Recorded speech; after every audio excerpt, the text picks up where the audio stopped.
Subscribe my channel and press the bell icon.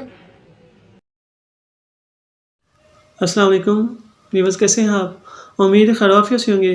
Viewers, साबिक़ा videos में हमने देसी औज़ार को देखा, उसको नोट किया, तो आज की इस वीडियो में हम कदीम तिब्बी औज़ार को नोट करेंगे। यानी कि जो हमारे कदीम रवायात से हमारे तिब्बी औज़ार हुक्मा वगैरह इस्तेमाल कर रहे हैं, वो काफ़ी ज़्यादा हैं, वो आप नोट कर लें ताकि आपको समझने में, याद करने में आसानी हो जाए। इसमें जो सबसे पहला आता है, जो हमारे पास वज़न है, वो है दांग। तो ये दांग होता है 3.25 रत्ती होता है। इसके बाद आता है मिसकाल। मिसकाल कहते हैं 4.5 माशा, जिसे आप आम लफ्ज़ों में मासा भी कहते हैं। मिसकाल 4.5 माशे होता है। ग्राम कहते हैं 1 माशा। टंक टंक कहते हैं 4 माशा। दाम पुख्ता ये 21 माशा होता है। अब आगे है दरम। दरम होता है 3.5 माशा। 8 रत्ती 1 माशा, यानी कि ग्राम और 8 रत्ती दोनों का मतलब होगा 1 माशा।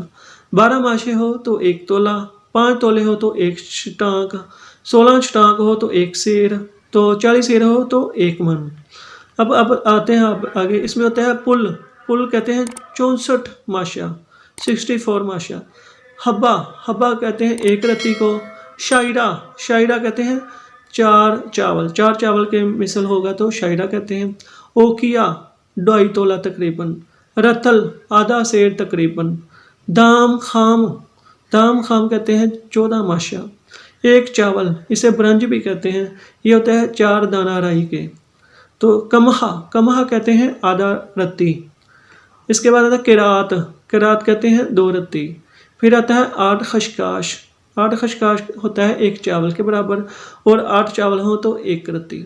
तो अभी बस आज की इस वीडियो में कदीम तिब्बी औज़ार को सीखा। आने वाली वीडियोस में मज़ीद हम सीखेंगे औज़ार के हवाले से। तब तक दुआ में लाज़मी याद रखिए। जज़ाकल्लाह खैर।